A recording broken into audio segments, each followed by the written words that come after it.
All right, man. What's up, people, man? We are back. We are back for our next book. Here we are on book number two, Black Labor, White Wealth. So we about to get right into it. Once again, got my brother Tank up in there. What's up, my brother Tank? Yes, sir. What it do, people? Yes, indeed. So we about to go right into it. We about to rock. We're gonna start off with our introduction and go all the way through our first chapter. So we will go ahead and start without further ado. Here's our introduction. So the introduction into this book, racism against Black people has been a virulent undercurrent in our society for hundreds of years. In various forms, it has insulated itself into all aspects of our lives. Yet it is not an acceptable topic for discussion anywhere, neither the conference room nor the living room, especially across racial lines. It is as if we believe that if we ignore the facts of racism, they will not exist. This is not the reality. It is time for a serious dialogue and a change in Black strategies. Neither the dialogue nor the strategies can be emotional or superficial. Instead, they must be based on facts and knowledge and considered for the purpose of understanding not just the symptoms that we see all around us, but also how things came to be as they are and how, as Blacks, we can reverse our misfortunes and strengthen ourselves as a racial group. It is critical that we strengthen our group because while as individuals, some of us may hold high ranking positions in corporate America, government agencies, and our own businesses, and some of us may reside far from the scene of Black despair, all Blacks are identifiable members of one racial group. Furthermore, as a racial group, we are powerless, impoverished, and increasingly unable to compete in America. And whether they intend to or not, those outside of our group see us as one group. The predominantly marginal living conditions of Black America did not happen by accident. They resulted from much further forethought and planning by whites. European whites who came to this country in 1607 were the first power group in America. They wielded power in a manner that is natural to the human race. They had a chance to start a new government in a country filled with resources and potential for wealth. They seized a unique opportunity to structure a government in a system to their sole advantage. To secure their advantage and increase their power, they subordinated and exploited another race of people, Blacks. The purpose of this book is to illuminate and examine the strategies and techniques that were used by whites to accomplish their goals of solidifying power and privilege. Are Black Americans, or once Black Americans understand the strategies and techniques that whites use to build their power, they can use those same tools to build Black empowerment. The history of slavery and the struggles for equality serve as a guide for the future. While the dire conditions of Black Americans can be traced back to measures that colonial governments used against Blacks, it does not end there. We have we have further handicapped ourselves by some of our own beliefs and behaviors. Our dogged pursuit of integration is one example. In doing so, we destroyed our communities, diluted our numerical strength, and reduced our numerical strengths and become dependent upon others. We have been further handicapped by our inability to practice group economics in a capitalistic democracy. We have always been a key capitalistic element in the national empowerment plan of others as a source of free or cheap labor, yet we have never had a national empowerment plan of our own. We have never used our collective intellectual resources to create a national plan with explicit policies and strategies of our own economic and political gain. Black labor and white wealth provide useful information and a conceptual framework to stimulate thought, discussion, and planning towards that end. Chapter 1 describes and analyzes the present day conditions of Black America and establishes links with the antebellum conditions of slaves. Chapter 2 discusses concepts of power and focuses on ways groups acquire and institutionalize power. Chapter 3 describes the social and economic impediments to Black empowerment, including certain behavior patterns and ideological beliefs that diffuse and weaken our sense of direction and unity. Chapter 4 and 5 explain why Blacks were selected for empowerment and why we cannot change our conditions by emulating Asians, Hispanics, or other ethnic and racial groups that immigrated into this country. Chapter 6 tracks the nature and development of Black white relationships and connections with the wealth building process. Using comparative tables, charts, illustrations, drawings, and visual timelines, this chapter covers 5 centuries of social practices and devices that created wealth and power imbalances between Blacks and whites. Chapter 7 explains the national public policies that has guided institutions in their manipulative use of Blacks. The conditions and supportive systems for controlling and keeping Blacks a powerless minority are also discussed. Chapter 8 explains why certain major problems will converge within the next generation to make Blacks a permanent underclass unless Black Americans take immediate preventive actions to avoid this catastrophe. To that end, Chapter 8 offers practical courses of actions that Blacks can take to achieve community cohesiveness, change detrimental social, psychological behavior patterns, and to develop a new type of leadership that will help Black America develop itself into a competitive group in a repeatedly developing pluralistic society. Finally, Chapter 9 describes the concepts of building vertical businesses or structuring a system of businesses around an area of Black dominance, such as the music industry. This chapter also includes discussions of sports, another area where Blacks have a strong dominance, which, if properly led, create vertical business opportunities. Some readers may think this book is too pessimistic because it doesn't pay homage to the positive aspects of Black-white relationships. Others may question a book on Black history that does not highlight the individual successes of Black people. But such Black achievements have been recognized and discussed by many other writers. This book breaks new ground by offering a hard and honest look at how to best serve a 400-year problem that Black and white conservatives and liberals would like to wish away or bury beneath debates on less complex issues, such as abortion, sexual harassment, or a balanced budget amendment. Black labor, white wealth is written to re-engage the reader emotionally and intellectually in the profoundly unresolved Black-white race issue. The purpose of this book is not to criticize any group of people, but to analyze history and propose a reasonable resolution. All too frequently, Blacks are admonished to forget slavery, but to do so would be foolhardily, especially at this time, because the major problem facing Black America are rooted in slavery. Thus, we must squarely face that tragedy and learn from it, lest we be doomed to be shackled by it forever. Chapter 1: The nature of the problem. It isn't that they can't see the solution, it is that they can't see the problem.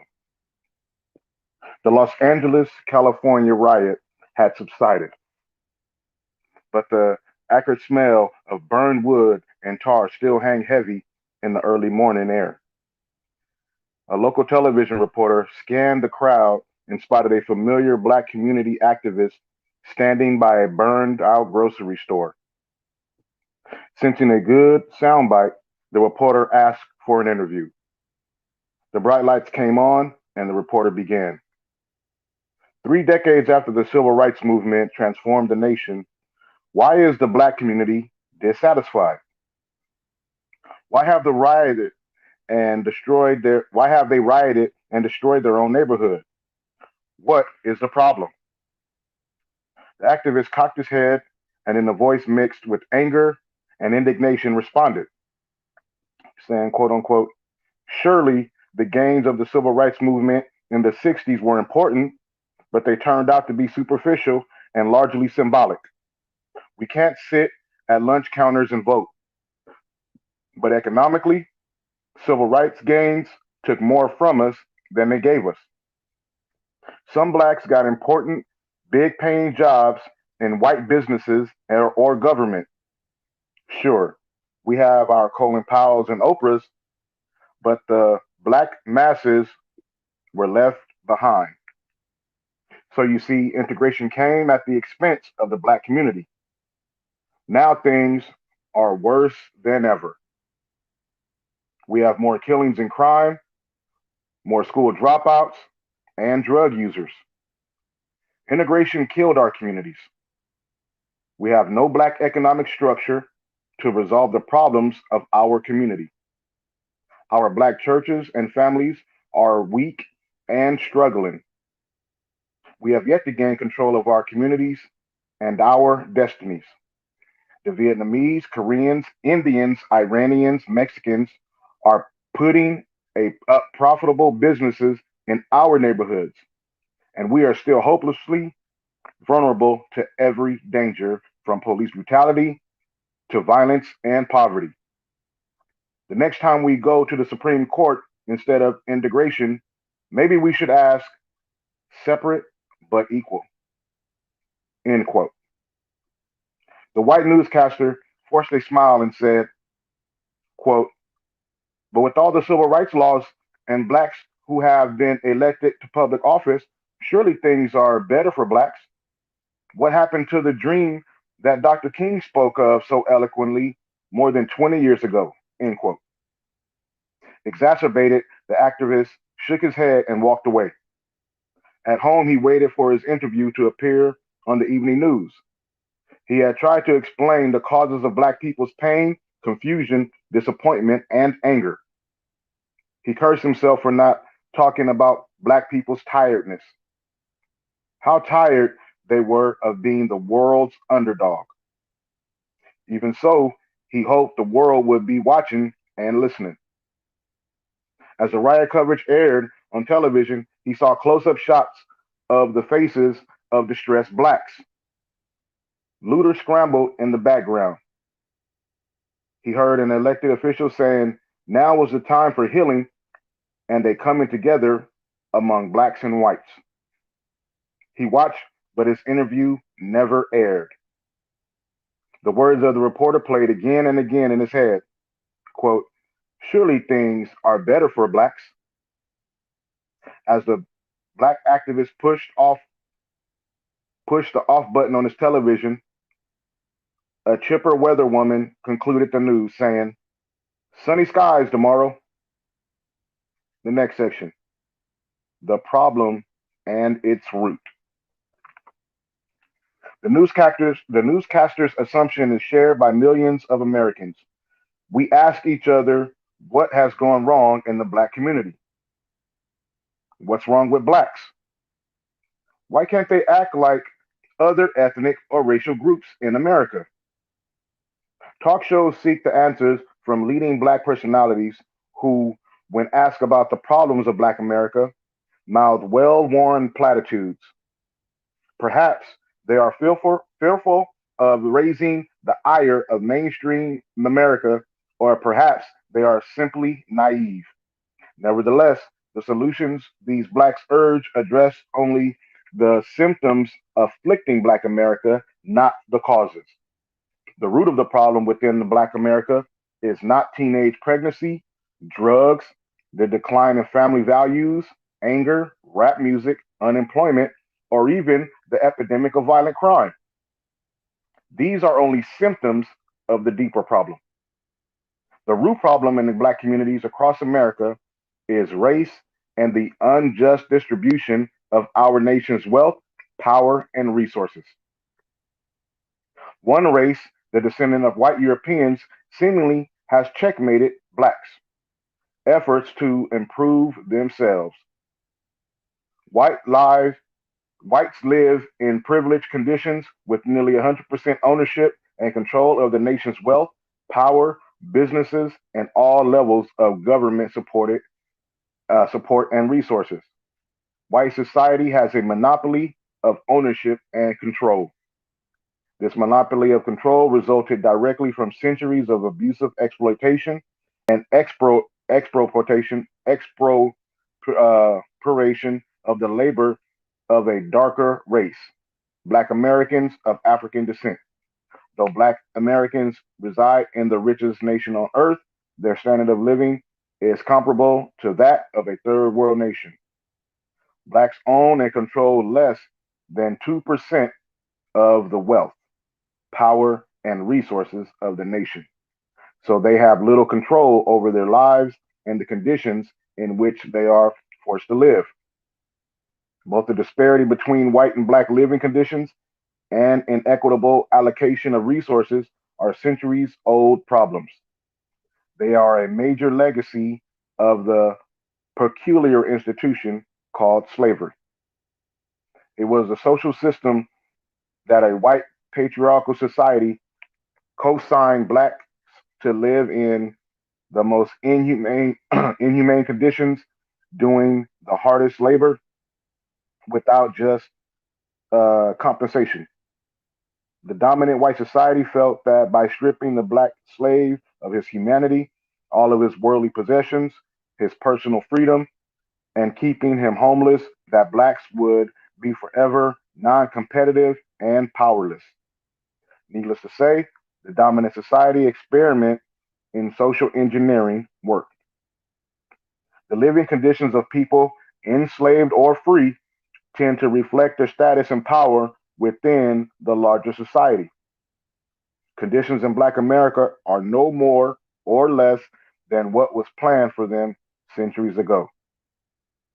Solomon Northrop, a free black who was kidnapped into slavery but later escaped, described the living standards of slaves in 1841 as befitting beasts of the field. He wrote about extraordinarily dehumanizing conditions that stripped slaves of their individuality, their labor, and often their lives. Slaves lived in dilapidated, damp, dark cabins, and their worldly possessions consisted of a few rags, a small board, and a stick of wood served as their beds and pillows. There were no physical, financial, nor psychological comforts for them. And worst of all, slaves were intentionally kept without hope. A slave's life was committed to producing wealth and comfort for white masters. The slaves suffered in silence, but routinely asked in their prayers and work songs, quote, "When will life get better for us, Lord?" Their descendants collectively still await an answer. Legal and extra legal measures were taken to keep both the free blacks, like the slaves, in a dependent state and excluded from enjoying the fruits of a nation that their labor was building. Free blacks were forced to survive or perish off of the marginal resources that extended into their communities. One of the first lessons that free blacks learned was that within with that one of the free lessons that free blacks learned was that without money and power, freedom for a black skinned person was freedom in theory alone. They were still bound by their conditions and non-white skin color. The larger society kept them bound by making black skin color a badge of inferiority and degradation. Blacks who escaped the plantations were not permitted to escape the boundaries of their own flesh. In reality, the social economic conditions for blacks outside of slavery were only slightly better than those within the slavery system. Being free of a black person meant being quasi free. A black was free as long as he could prove he was free. And even then, he had only a marginally greater choice concerning how he lived compared to his enslaved brethren. In 1841, while Solomon Northup lamented the terrible conditions of more than 4 million black slaves, approximately 386,290 quasi free blacks throughout the North were being subjected to Jim Crow practices. A multiplicity of local ordinances and social sanctions that prohibited them from sharing fully in an affluent American society. They were forced to survive. They were forced to survive in poverty and social decay. In the shadows of the American dream, blacks' freedom was little more than a cruel and sadistic joke. Local ordinances and social sanctions in the North and South restricted free blacks from earning competitive incomes. Their labor was sold for just barely above the cost of slave labor. Without sufficient income, few were able to secure decent food, health care, or housing. They remained legally free but sought safe havens in large urban areas in the North, such as Philadelphia, Cincinnati, and Boston. The free black populations in and around these or any other large cities rarely exceeded 2% of the total population. These blacks lived off low quality food and had few worldly possessions. According to Leonard P. Curry, author of The Free Black in Urban America in the year 1800 through 1850, more than a third of the black population in cities like Boston lived in blind alleys, cellars, and lofts. Their poor and unsanitary living conditions created rampant health problems and shortened their lifespans. Curry further stated in 1855, Boston City's Register, Dr. Josiah Curtis found that the death rate among blacks was 99 times higher than whites. Today, 150 years later, the morality gap between whites and blacks has narrowed only a little. Social pathology and inferior living conditions, not genetics, continue to control the life expectancy of blacks. In the mid 1800s, the living conditions for free blacks were so desperate that nearly 50% had no choice but to seek some form of public welfare. In order to survive, large numbers of blacks publicly acknowledged that they were in a helpless state and were incapable of feeding, protecting, sheltering, and educating themselves and their children. Many black families became so desperate that they voluntarily re entered slavery to survive. Others turned to public charity. But nearly every black who sought some form of public relief was refused. They were chastised for being uneducated and were called lazy and irresponsible for bearing children that they could not support. Curry indicates that in Cincinnati, a typical northern urban area, out of 3,269 cases in which the city granted relief to the needy, only 10 recipients were black, and the assistance offered these fortunate black recipients was only for their own burial expenses. Public assistance tended to be distributed to whites only, including able bodied male immigrants, while aid was denied to black widows with small children. With the exception of a small number of abolitionists, dominant society was indifferent to the living conditions of free blacks. Rather than blaming white racism and slavery, white society blamed blacks for their conditions, even though the conditions were not unique to Cincinnati or Boston.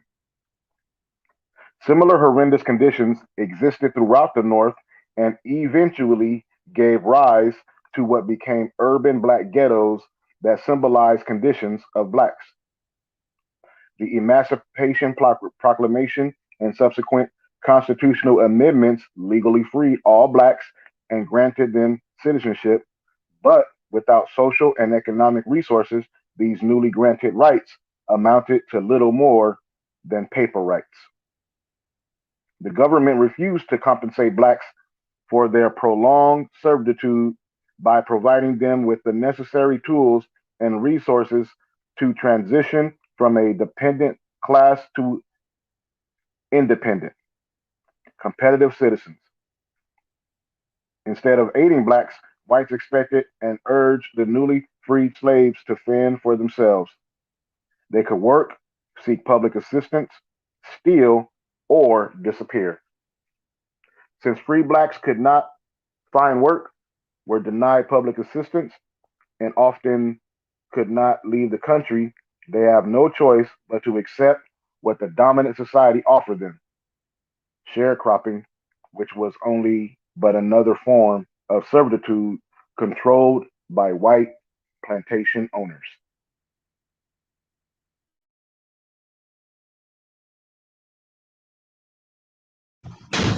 No light at the end of the tunnel.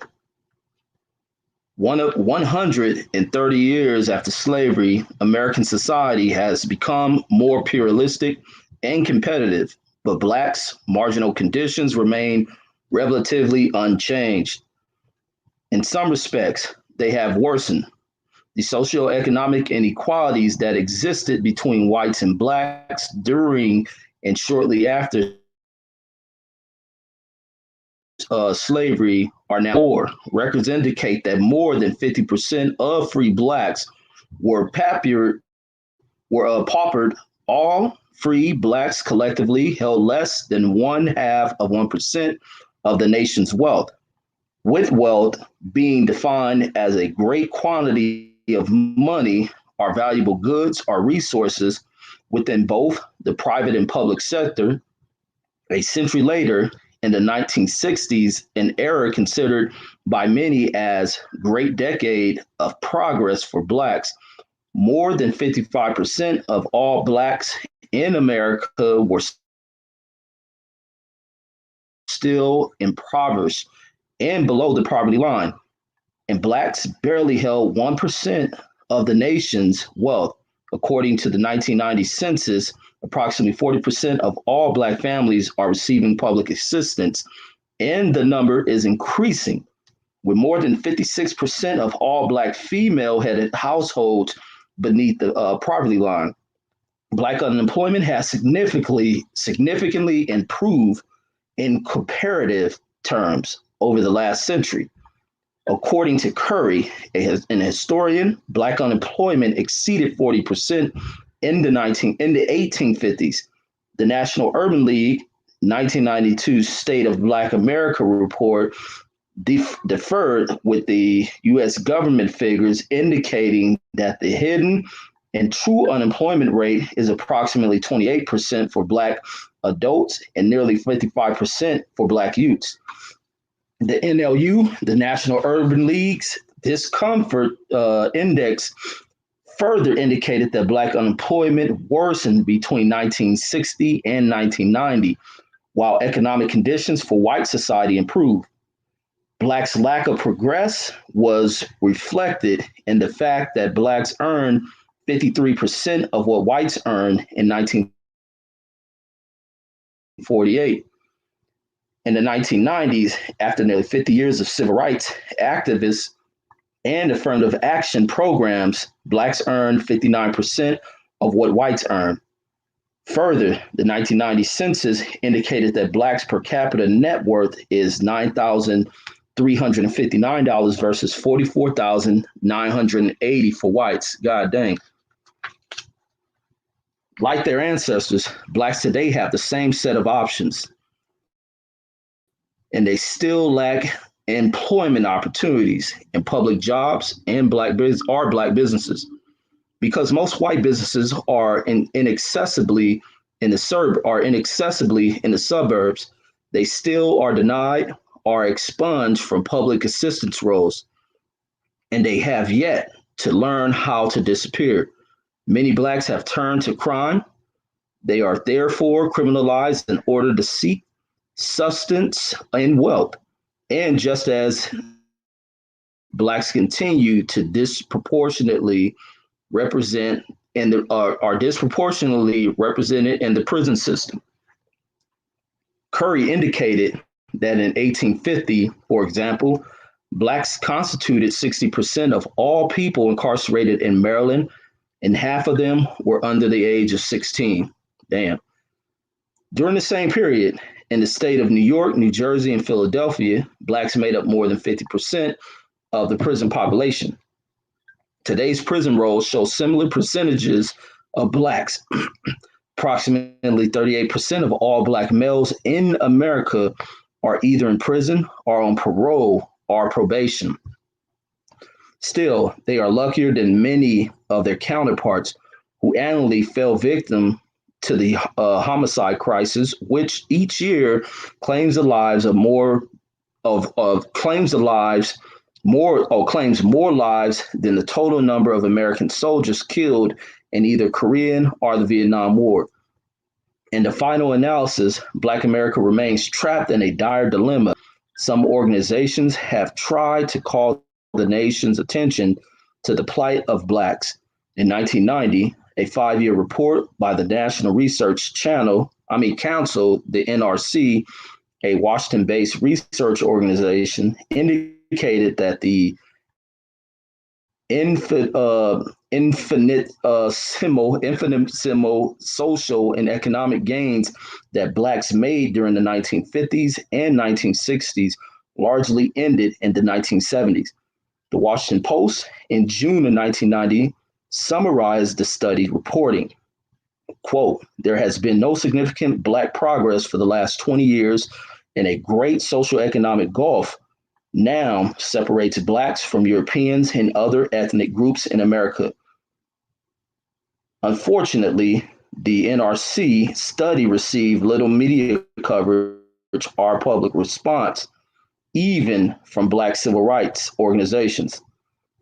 Most blacks are concerned about what is happening in their communities and to their race, even if the media and the power structure are not. They actively participate in the political process and complain to their elected representatives about the worsening conditions, but the political system seems unable to stimulate change." Harold Cruz, a black historian, believes that among those who do care about the black problem, nothing is being done because no one knows what to do about it. Considering the magnitude of Black America's impoverished and powerless state, Cruz is probably right. But why is it that society does not know what to do? Next question. Is it that the leaders of the society lack knowledge or resources to solve the problem for Black America? It's a question.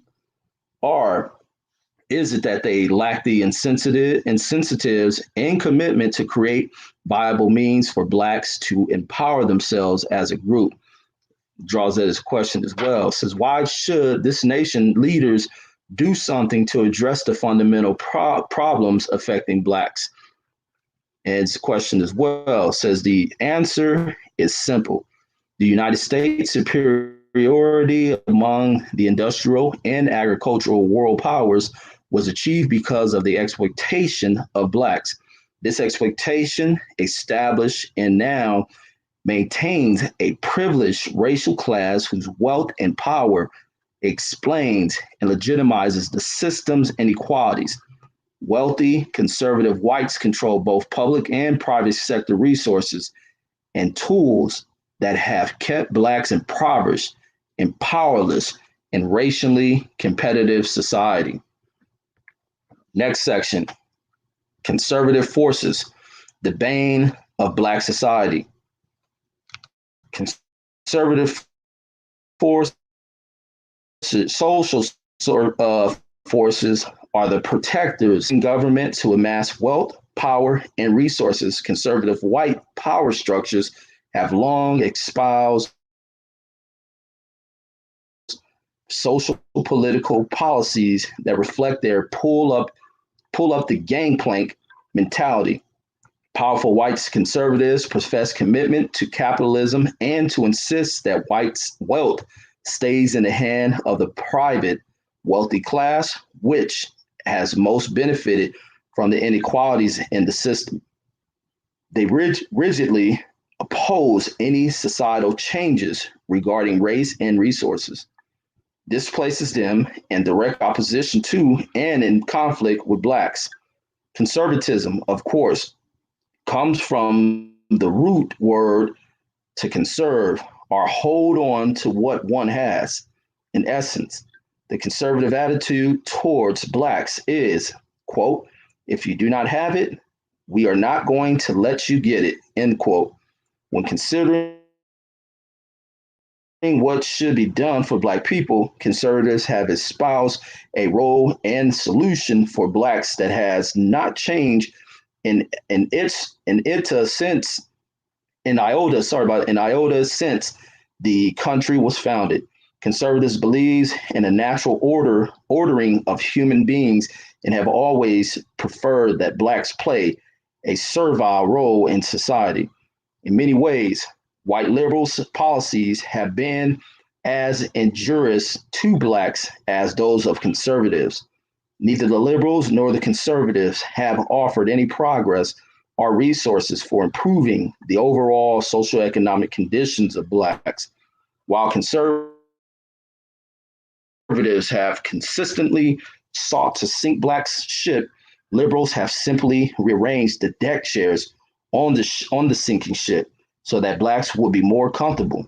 Conservatives and liberals have historically approached Black issues differently. Compared to ambiguous liberal approaches, conservatism is typically straightforward concerning the issue of race. It is not difficult to uncover conservative intentions and programs and public policies. Conservatives boldly proclaim that their position reflects the sentiments of mainstream society as well as principles of the first European settlers who established a self-serving system that made it easy for them to hoard wealth and power. It is this imbalance that conservatives seek to conserve. They frequently say that Blacks are poor because they have unacceptable attitudes and behaviors that have failed to take advantage of opportunities because they are basically inferior human beings. Over the past 3 decades, national opinion surveys have reported a growing conservatism among white society. Undoubtedly, some of it is a response to the growing uncertainty of times. Societal clashes on such issues as abortion, family values, immigration, taxation, gender issues, and crimes have contributed to the popularity of conservatism. However, the core issue of white conservatism springs from race. They oppose government policies and programs that hint to redistribute at the redistribution of public and private resources and power to benefit Blacks. Modern conservatism began its ascension in the late 1960s as a white backlash to the civil rights movement. Black power protests and urban riots. The demands of Black protests for improved living conditions through more wealth, power, and community control shocked and frightened white society, which responded as it frequently does at times of civil turmoil and uncertainty. The privileged class appealed to conservatism and reasserted the supremacy of white authority, or I like to say supremacy of white authority in its exclusive claim to power and wealth. The next section, breeding black conservatism. Black conservatism is as old as black enslavement, but 3 decades of popular white conservatism, coupled with the social and economic devastation of black America, has attracted an increasing number of blacks to the conservative political movement. Black conservatives represent a potential danger to their race because of their alignment with white conservatives, who have always been anti-black. When black white conservatives alignments occur, black conservatives become a liability to blacks and an asset to whites. By mouthing the social and economic views of white conservatives, black conservatives convert confusion of their personal racial identity to a confusion in the minds of black people about the real issues facing them. Black conservatives operate under misleading colors. As an old farmer said, quote, they run with the hounds while pretending friendship and brotherhood with the rabbits. The confusion caused by this schizophrenic behavior provides a public cover for anti black attitudes and activities and makes them appear as nothing more than white racists in blackface minstrel makeup. Becoming a conservative has historically provided personal rewards to individual blacks with few downsides because of the powerlessness of the black community to hold accountable those members who turn against it. Blacks found that it was not difficult to establish beneficial relationships with whites once they accepted a subordinate position and committed themselves to placing the welfare of the white class first. Once that was agreed upon, tactically or otherwise, blacks were then entitled to various forms of paternalistic protection, Christian charity, and meritorious recognition, with conservatives then conferred special status and recognition to conservative blacks as exceptional or acceptable. Accordingly, black conservatives who place their personal advancement above the welfare of their race often gain significant personal and financial benefits, recognition, and access to power. They are anointed by whites as quote unquote leaders and touted as role models. In political and social situations, a black conservative is closely akin to Sambo in Harriet Beecher Stowe's Uncle Tom's Cabin. In an historical context, a Sambo was black America's worst nightmare. The stereotypical Sambo was more than a minstrel man, a buffoon, and a plantation darky. Sambo represented the extraordinary success of social control, which was the ultimate goal of a slavery conditioning process that transplanted a white mindset into a black personality. The next section, the symbolic betrayal of the black race.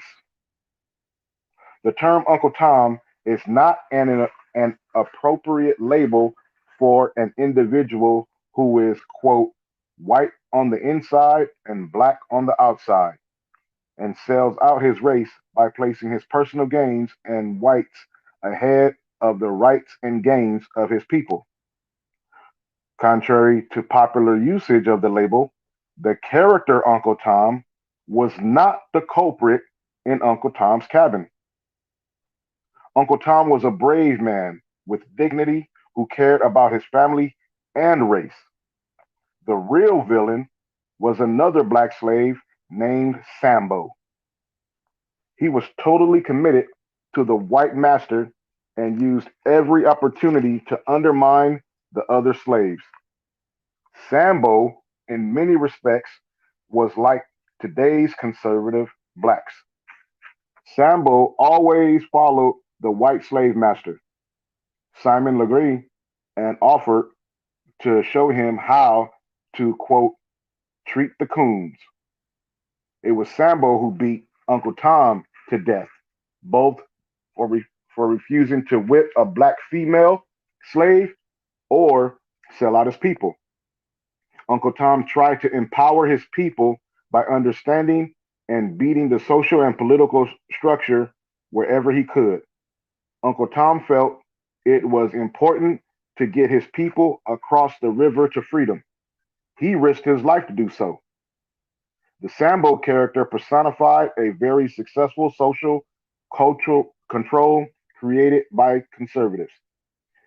He was such a successful phenomenon that the concept he personified became a greater danger to blacks than Uncle Tom. As blacks move towards structuring policies of racial accountability, it will be very important for them to know who helps and who hurts the race. Sambo was the black slave character in numerous novels and movies who was willing to pick up a weapon and defend his white master against the approaching Union Army or hide the slave master's silver from northern carpetbaggers. What is the difference between the fictional Sambo characters and today's real life blacks who joined the conservative movement to argue against affirmative action, black reparations, and set asides? They declare that the world is now colorblind and are opposed to any policies requiring whites to share the socio-economic burden that centuries of slavery and second-class citizenship have imposed on blacks. And isn't espousing a colorblind, race-neutral, melting pot society a modern way of hiding the slave master's silver? What are black conservatives conserving when black America is burdened by poverty, crime, unemployment, homelessness, and other social pathologies? Based upon historical treatment alone, there should be a general antagonism between blacks and conservatives. Though conservatives claim that they are not racist, for centuries they have opposed programs and policy to help blacks. Andrew Hacker, a white writer, provided insight on this in his book, Two Nations, Black and White, Separate, Hostile, Unequal. Hacker asserted that, quote, there persists the belief that members of the black race represent an inferior strain of the human species. Of course, the belief is seldom voiced in public. Most whites who call themselves conservatives hold this view about blacks and proclaim it when they are sure of their company. End quote. End quote. Since white conservatives share their true feelings only in the privacy of other whites, there is a strong possibility that black conservatives do not know how white conservatives truly feel about them. Next section is the Black Jewish Alliance. It is often a conclusion of quote unquote popular history that blacks and Jews have always shared a strong alliance. However, in their struggles to escape bondage and second class citizenship, blacks have had few temporary and no permanent allies. At various times, abolitionists, liberals, and individual Jews have provided visible support to black causes and sometimes at great personal risk and expense. They have lobbied state and federal legislative branches of government, contributed financial resources, provided surrogate leadership, and given their lives to assist blacks.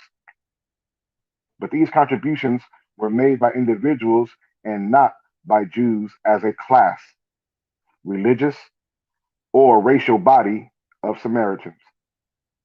Prior to the 20th century, there were no known recorded public commitments of Jewish organizations to help blacks. Beyond their good intentions, neither the abolitionists nor individual Jews achieved great success and helping blacks due to major philosophical flaws in their strategy. The flaw in the abolitionist strategy was that they did not recognize or treat slavery as the economic issue that it was.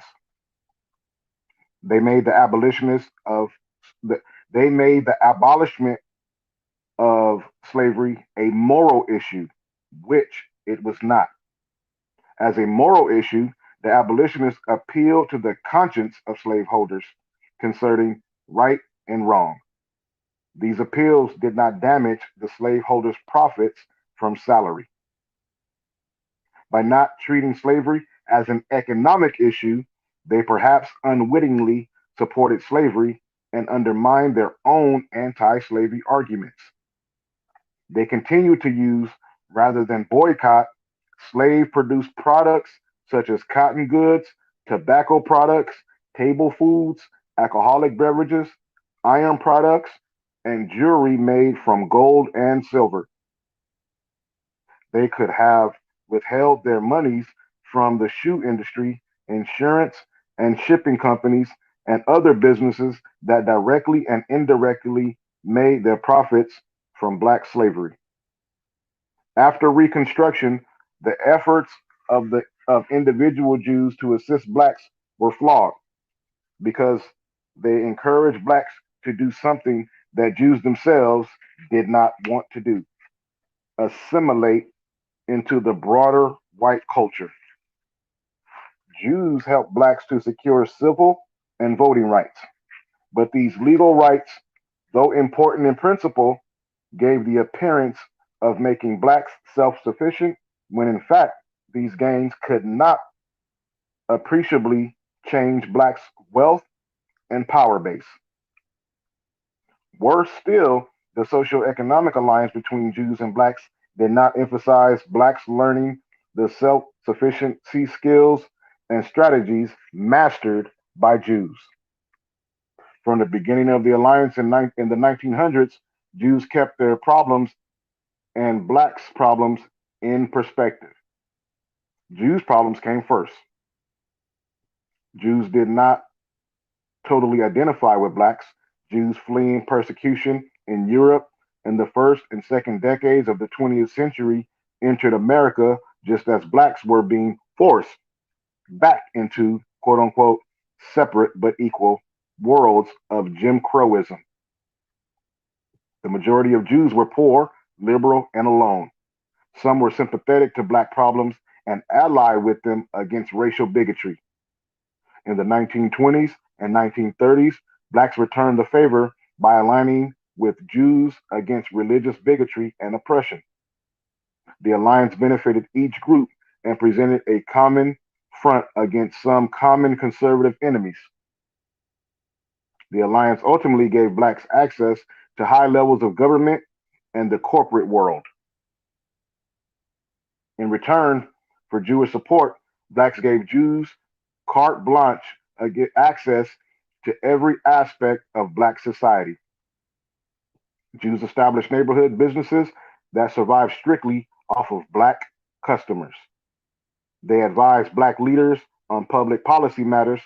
Jews also built entire industries around resources that blacks controlled or owned, such as sports, entertainment, and music. For nearly half a century, Jews were officially endorsed as the liberal intermediaries between white and black America. The alliance began to break down as blacks became increasingly disenchanted with their lack of progress and stagnant socio-economic conditions. As the social fortunes of Jews and blacks began to diverge, the relationship became more partner, or I'm sorry, paternalistic.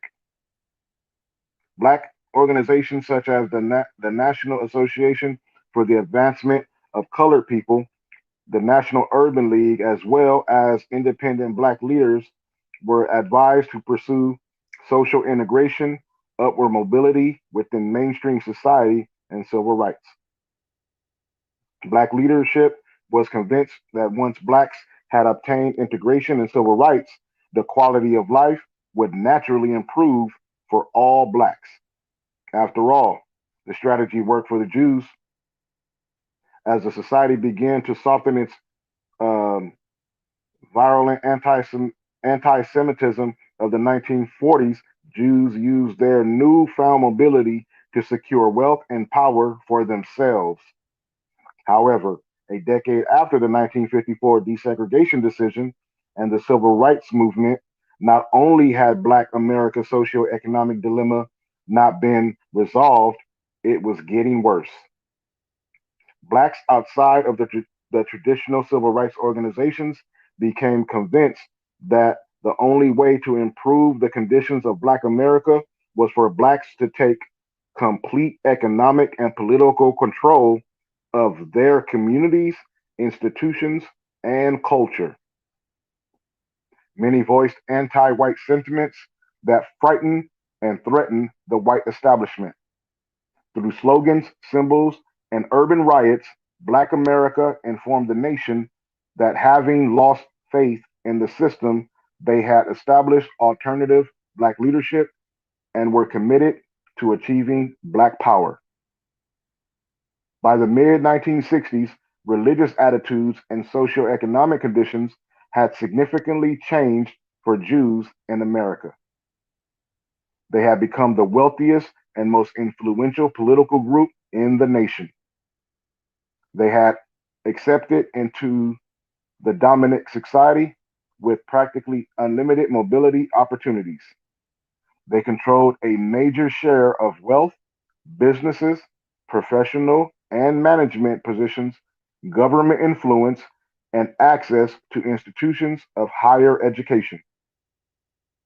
Having made remarkable social and economic achievements, Jews now had a philosophical base for becoming more conservative. The Black Power protests of the late 1960s moved many Jews closer to right wing conservative principles. Jews' increased conservatism was reflected in their reversed attitude towards the role of government.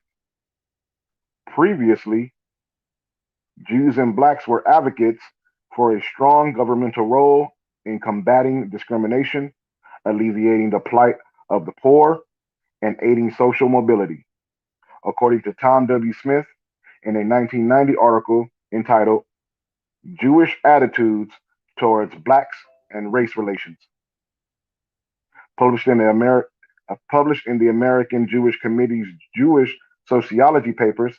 Smith wrote that both Jews and blacks encouraged government involvement to improve the lives of the socially disadvantaged through progressive measures such as the New Deal policies. From the 1930s to the 1950s, they used the legislative and court systems to pursue integration and broad intervention policies. But according to Smith's attitude survey, after blacks demanded specific governmental assistance, Jews changed their minds about the role of government. For instance, Smith reported that today, quote, a majority of Jews do not favor government measures to help blacks, more government spending for blacks, or the use of busing to achieve social integration. In response to this specific question, quote, does the government have a special obligation to improve blacks' living standards? More than 46% of Jews were opposed, and 26% were either neutral or undecided. So, according to the Smith report, Jewish attitudes on the question of the government's responsibility to assist a structurally handicapped group, such as Jews, were years ago, has now turned 180 degrees. At the start of the 20th century, they were more pro government involvement. By mid century, they were opposed. Harold Cruz, in his book, Plural but Equal, offers his explanation for Jews turning towards conservatism and away from blacks. Quote, the opposition of Jewish liberalism to the threat of quotas shows that when power enclaves are threatened sociological and psychologically, the dominant white society will instinctively oppose, limit, and restrict such changes. In such manner are the avenues to social and economic power effectively maintained. While some Jews opposed the vehicle of quotas and affirmative action 3 decades ago, various Jewish organizations have worked to keep a dialogue going with the Black community. Others have continued to feel alienated from Blacks. Today, some Jews are upset because of the alignment of some members of the Black community with the Nation of Islam, which teaches that Jews have been just as oppressive and exploitative of Blacks as any other white groups. According to Smith, though there are heated tensions between the two groups and the ties are not as strong as they were in the early part of the 1900s, Jews have a more positive attitude towards Blacks than any other white group. Smith's survey further indicated that the most conservative groups against Blacks are Protestants and Baptist fundamentalists. Government's conservatism alienates Blacks. Anti-Black conservatism from the 1980s to 1992 severed the fragile relationship that was beginning to build between Blacks and government. The government established new priorities that reversed most of the progress made by Blacks during the 1960s. It withdrew its marginal support of Blacks for political and racial reasons, just as it did during the Reconstruction period following the Civil War. President Lyndon Johnson acknowledged that social and economic inequalities of Black life. Through his Great Society program, he sought to do what government had failed to do during Reconstruction, to relieve the depressed conditions of Black America by redistributing opportunities and self-development tools. But again, the large society would not tolerate it.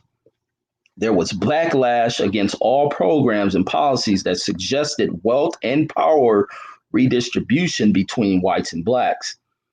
Conservative whites opposed public policies that mandated busing, affirmative action, quotas, equal housing opportunities, set-asides, and racial preferences. Conservatives insisted that their actions were not racist and that they were committed to equal opportunity for Blacks. The hypocritical difference between their rhetoric and action was similar to the old line that quote, everybody wants to go to heaven, but nobody wants to die, end quote. They proclaimed a belief in equality and purity for Blacks, but they would not accept the measures that were needed to bring about that equality and purity. Richard Nixon, the presidential successor to Lyndon Johnson, rode into the highest public office in this nation on the conservative white backlash to Black Power protests in the late 1960s. Shortly after his 1968 election, his domestic advisor, Daniel Moynihan, sent out the first signals that the federal government was ready to use its powers to push blacks back in their place by blaming them, not racism, for the breakdown of the Black family and community, as well as a widespread poverty and powerlessness that afflicted the Black community. The conservatives' national goal was to abandon the civil rights agenda and move towards a colorblind society. In 1970, Moynihan issued his infamous benign neglect memorandum that announced the new public policy for Blacks. The policy behind the memorandum moved attention away from Blacks, saying, the time may have come when the issue of race could benefit from a period of benign neglect. We may need a period in which Negro progress continues and racial rhetoric fades. Moynihan's memorandum signaled that the old government policy of using blacks as cheap labor was ending, and the new policy would declare blacks obsolete. Alfonso Pickney, in his book, The Myth of Black Progress, indicates that Moynihan's memorandum encouraged the supplanting of blacks with other ethnic groups. Moynihan wrote that greater attention to Indians, Mexican Americans, and Puerto Ricans would be useful. The government justifies supplanting blacks by promoting the myth that Black Americans were making extraordinary progress.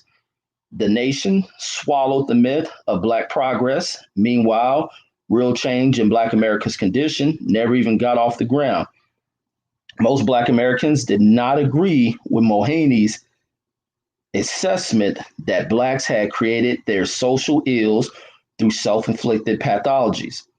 And Blacks didn't accept the government's claim that they were making extraordinary social and economic progress.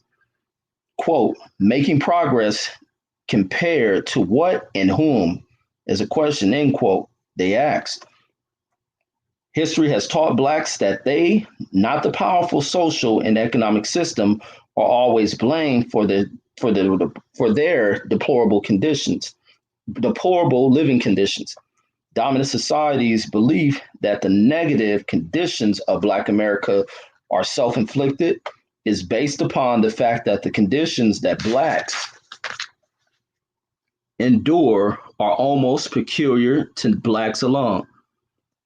Whether society has been enthusiastic about helping Blacks, nor has it permitted them to acquire the tools to help themselves. Blaming Blacks for their underclass status keeps the larger society free from reclamation or obligations to Blacks. Sorry about the recriminalization or obligations to Blacks. Ironically, if the deplorable conditions of Black America were experienced by white America for even a short period of time, the government would not hesitate to declare a national disaster and activate emergency assistance measures. But since depressible socioeconomic conditions have been peculiar to Black America for centuries, no such governmental intervention is to be expected. The death of Black civil rights movement. For everyone but the caretakers of old Black civil rights organizations, the civil rights movements for Blacks is dead. Civil rightism for Blacks had a brief life for the second time within a 100-year period, reached a point of diminishing returns, then died a permanent death during the late 1960s. All of the rights gained by the civil rights movement have been bequeathed to groups that are more acceptable to the larger society. Women, gays, Hispanic, Asians, handicapped, and poor whites. The first Black civil rights efforts formally started shortly after the Civil War, as slaves realized that they had received paper freedom and unexercisable rights. For nearly a century, they pushed their phantom freedoms and rights nationally by way of public forums, courtrooms, schoolhouses, union halls, and journalism. In the late 1954 Brown versus the Board of Education desegregation decision, Blacks won a battle, but the decision had incalculable destructive effects on the Black community. During the subsequent civil rights protests period, Blacks stimulated a rush of new social movement by the lineage of social groups which piggybacked on Black causes in their own quest for rights and freedom. This defended the larger society in general and gave conservative groups grounds Let me start that over. This offended the larger society in general and gave conservative grounds to orchestrate a backlash. Since blacks were the largest, most visible, and least acceptable group, they became the primary target of conservatives' angst. The movement was drowned out by the new group and outflanked by conservatives. In the heat of various civil rights battles for control over jobs, schools, housing, community services, businesses, and tax dollars, Black leadership ran out of insight, social tools, and strategies for effectively dealing with the more subtle and less directed forms of racism that cropped up. As other groups began to take away from Black control and civil rights agendas, conservative political forces started using their government and media powers to diminish the Black component of the civil rights movement. They successfully destroyed the legitimate base of the Black movement by diluting the movement beyond recognition.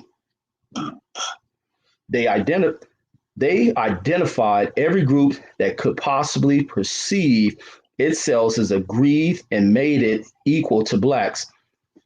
Thus, the public perception of Blacks was severely damaged and distorted.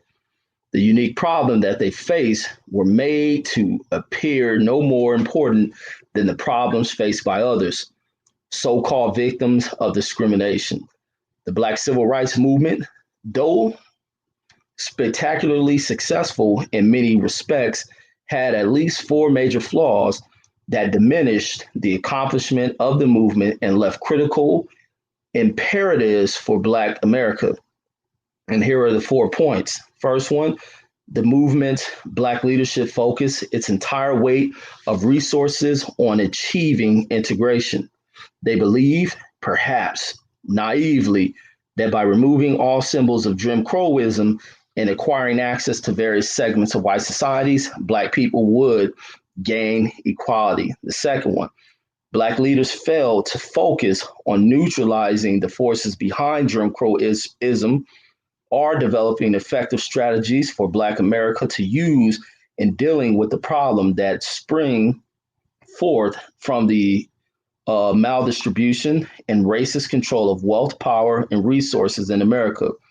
Number 3, they failed to develop a long-term national plan with goals and strategies spelling out where Blacks ought to be going and how best to get there. Number 4 is, in addition, Black leaders failed to construct a national network of institutions to train new generations of Blacks who could successfully assume leadership positions and implement a national plan for Black empowerment.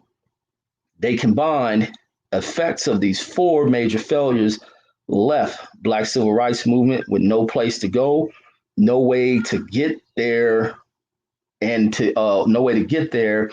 no leadership to take them. A few visible Black organizations managed to survive by becoming politically correct and expanding their focus to include so-called minorities, poor people, gays, women, and abused children. They could not survive in the powerful conservative climate by continuing to target problems of Blacks alone.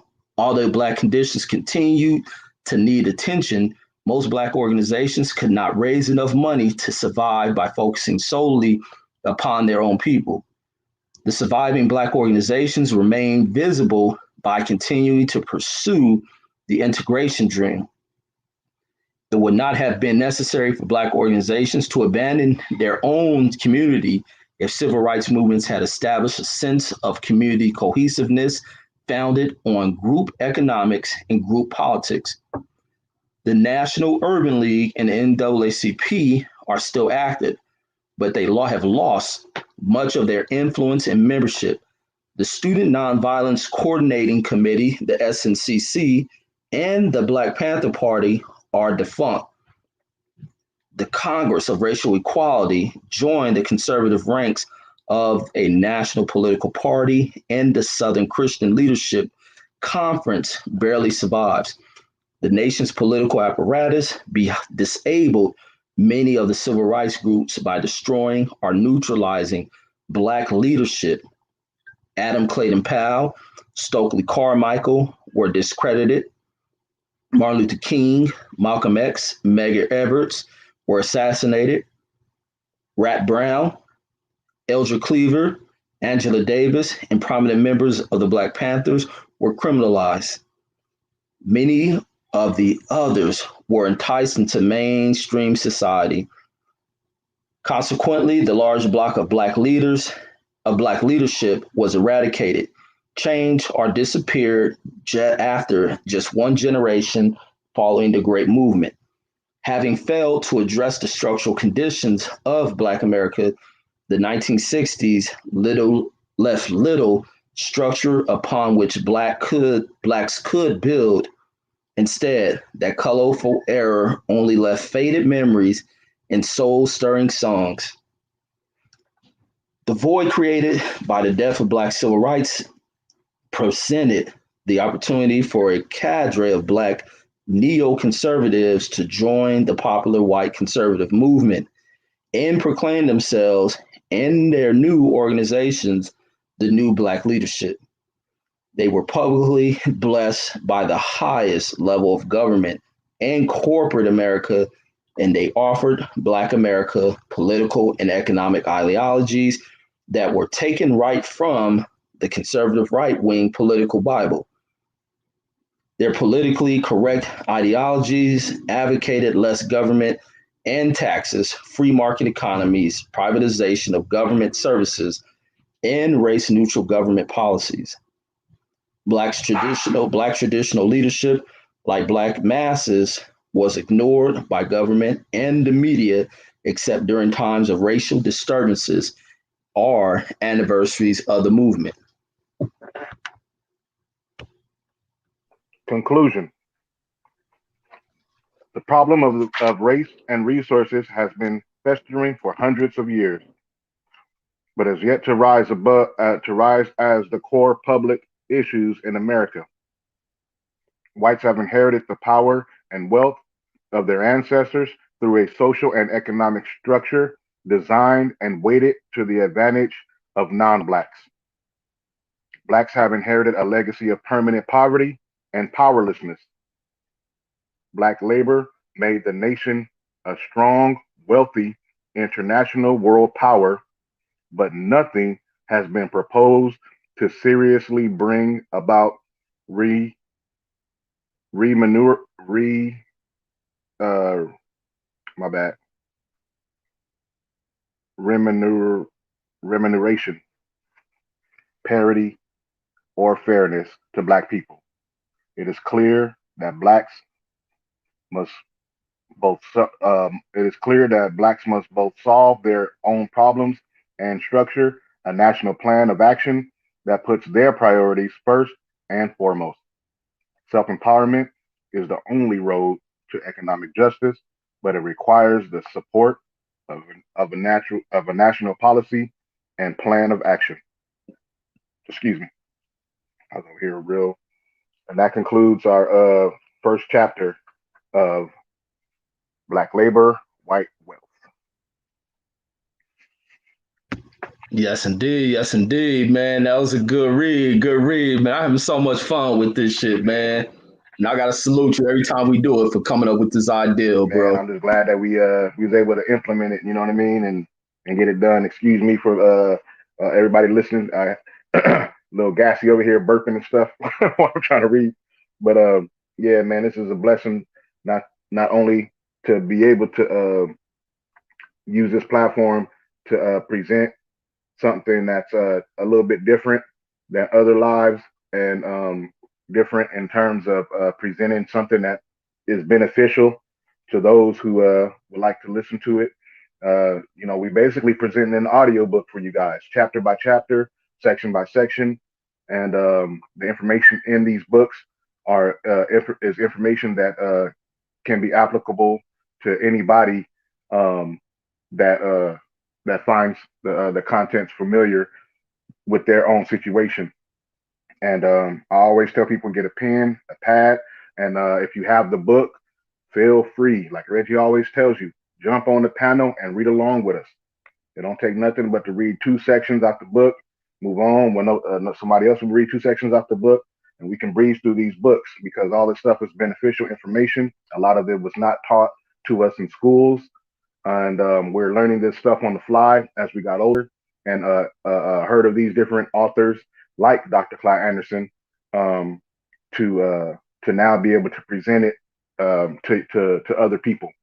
So once again, I gotta not only do I salute Reggie Owens for the platform and doing this with me, but I also gotta salute the author of the book, which is Dr. Claude Anderson, for presenting it.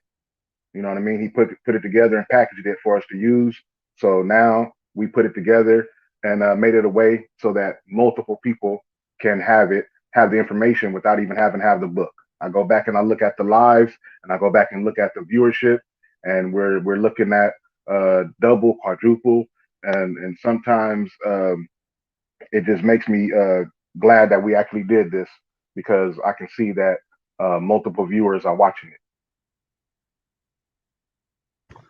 Yes, indeed. Yes, indeed, man. You broke it down, man. You broke it down. But yes, indeed, man. I appreciate those who come in here and also gather the book. But if not, we doing it just like an audio book, chapter by chapter, rather than stacking a full book on us, chapter by chapter, easy to listen to, break it down, consume it, break it down, and understand it. So we decipher the information from what's being read.